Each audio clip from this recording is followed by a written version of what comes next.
നാട് നന്നാവണമെന്ന് ആഗ്രഹിച്ചുകൊണ്ട് എല്ലാ ആളുകളും ഒട്ടിരുന്നിരിക്കുന്നത്. ഈ ഭരിച്ചുകൊണ്ടിരിക്കുന്ന ആളുകൾ നാട് നശിപ്പിക്കുന്നത് നിർത്തണം, തൽക്കാലം ഒരു സ്റ്റോപ്പ് ഇടണം എന്ന് വിചാരിച്ചു. നാട് നന്നാവണമെന്ന് ഈ ഇപ്പോൾ നമ്മുടെ അനുഭവത്തിൽ ചെറുപ്പക്കാരെന്താണ് ചിന്തിക്കുന്നറിയില്ല. കുറച്ചുകൂടി സീനിയർ 3-4 ഇലക്ഷനൊക്കെ കഴിഞ്ഞുള്ള ആളുകൾക്ക് അറിയാം നാട് ഇവരെ കൊണ്ട് നന്നാവില്ല എന്നുള്ളത്. അതിന് കഴിയുന്ന ഒരു പൊളിറ്റിക്കൽ ഘടനയല്ല ഇവിടെ നിലനിൽക്കുന്നത്. അപ്പോൾ അതുകൊണ്ട് അങ്ങനെയല്ല നമ്മൾ ചെയ്തത്. നാട് ഇനിയും നശിക്കണ്ട, അപ്പെങ്കിൽ നമുക്ക് ഇവിടെ ഒരു ചേഞ്ച് കൊണ്ടുവരാമെന്നുള്ള രീതിയിലാണ് ആളുകൾ വോട്ട് ചെയ്യാറുള്ളത്. കേരളത്തിൽ അങ്ങനെ തുടർഭരണം എന്നുള്ള സംഭവം ഉണ്ടാവാത്തതാണല്ലോ.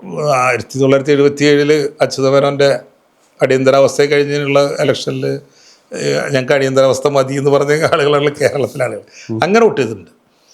പിന്നെ ഈ 2021 പിണറായിക്കാണ് അതിനുള്ളൊരു ഭാഗ്യം ഉണ്ടായിട്ടുള്ളത്. 10 വർഷം ഇപ്പോൾ ഭരണമാവുകയും ചെയ്തു. അടുത്ത ഇലക്ഷൻ ഓട്ടോമാറ്റിക്കലി കേരളത്തിലെ ജനത ചിന്തിക്കുന്നത്, എനിക്ക് തോന്നുന്നത്, ഭരണകക്ഷിയുടെ അവകാശവാദങ്ങൾ വെച്ച് നോക്കുമ്പോൾ അവരുടെ വികസനത്തെ പറ്റി അവർ പറയുന്നുണ്ട്. ആരും പട്ടിണി എടുക്കുന്നില്ല, ഭവനങ്ങൾ കൊടുത്തു.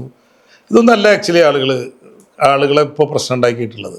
ജനങ്ങൾ പഞ്ചായത്ത് ഇലക്ഷനിലൊക്കെ വളരെ എതിരായിട്ട് വോട്ട് ചെയ്തതോ അല്ലെങ്കിൽ കഴിഞ്ഞ ലോക്സഭയിൽ വോട്ട് ചെയ്തതൊന്നും ആളുകൾക്ക് എന്തെങ്കിലും ഇപ്പോൾ അവിടെ ഇവർ പട്ടിണി കിടത്തിയെന്നോ, ഇവർ 10 വർഷം ഭരിച്ച ആളുകൾ പട്ടിണി കിടത്തിയെന്നോ, കടപ്പാടല്ലാതാക്കിയെന്നൊന്നും ആളുകൾ പറയുന്നില്ല. ആളുകൾക്ക് ഭയമില്ലാതെ ജീവിക്കാൻ കഴിയണം, ഇവരെ പേടിക്കാതെ.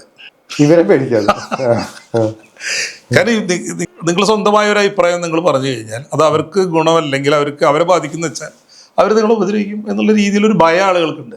സ്വതന്ത്രമായിട്ടുള്ള അഭിപ്രായം പറയാനുള്ളൊരു ഭയം പബ്ലിക്കിൻ്റെ ഇടയിൽ, കമ്മ്യൂണിസ്റ്റുകാരൊരു ഭയമുണ്ട് ആളുകൾ. ഈ ഭയമായിട്ട് ജീവിക്കുക ആളുകൾക്ക് ഇഷ്ടമല്ല. അതുകൊണ്ട് ആളുകൾ ഭയപ്പെടുത്താത്ത കുറേ കൂടി താരതമ്യേന കുറേ കൂടി ഫ്രീ ആയ ഒരു സ്ഥലത്തേക്ക് ഒരു എസ്കേപ്പ് നടത്തും. അതുകൊണ്ട് ഈ ഭരണം മാറാനുള്ളൊരു സാധ്യതയാണ് നമ്മൾ കാണുന്നത്. അല്ലാണ്ട് ഇതിൻ്റെ പേരിലല്ല. തൊഴിലുറപ്പില്ലാണ്ടോ, റേഷൻ വിതരണമില്ലാണ്ടോ, പെൻഷൻ വിതരണമില്ലാണ്ടോ അല്ല ആളുകൾ വോട്ട് ചെയ്യുന്നത്. ഈ ഭയം കൊണ്ടാണ്. നമ്മളൊരു പ്രസ്ഥാനം തുടങ്ങണമെങ്കിൽ തന്നെ ഇവരെ പേടിക്കണം. ഇവർക്ക് എന്തെങ്കിലും തരത്തിലുള്ള ഇൻട്രസ്റ്റ് ഇല്ലാത്ത കേസാണ് നമ്മൾ തുടങ്ങുന്നത് വെച്ചാൽ നാം പെട്ടു. പൊതുവെ ഭയത്തിൻ്റെ ഒരു അന്തരീക്ഷം ഉണ്ട്. അത് ഈ പൊതുവെ കമ്മ്യൂണിസ്റ്റുകളൊക്കെ ഭരിക്കുന്ന സ്ഥലത്ത് ഇത് ഉണ്ടായിരിക്കും. BJP ഭരിക്കുന്ന എല്ലാ സ്റ്റേറ്റിലും ഉണ്ട് ഇതിങ്ങനെ ഏകാധിപത്യ സ്വഭാവമുള്ള പ്രത്യയശാസ്ത്രങ്ങൾ ഭരിക്കുന്ന സ്ഥലങ്ങളിൽ ഇത് സാധനം ഉണ്ടാവും. ഈ ഭയത്തെ അതിജീവിക്കാൻ കഴിയുന്നിടത്ത് മനുഷ്യരെ അതിജീവിക്കും, അതിൽ തർക്കമില്ല.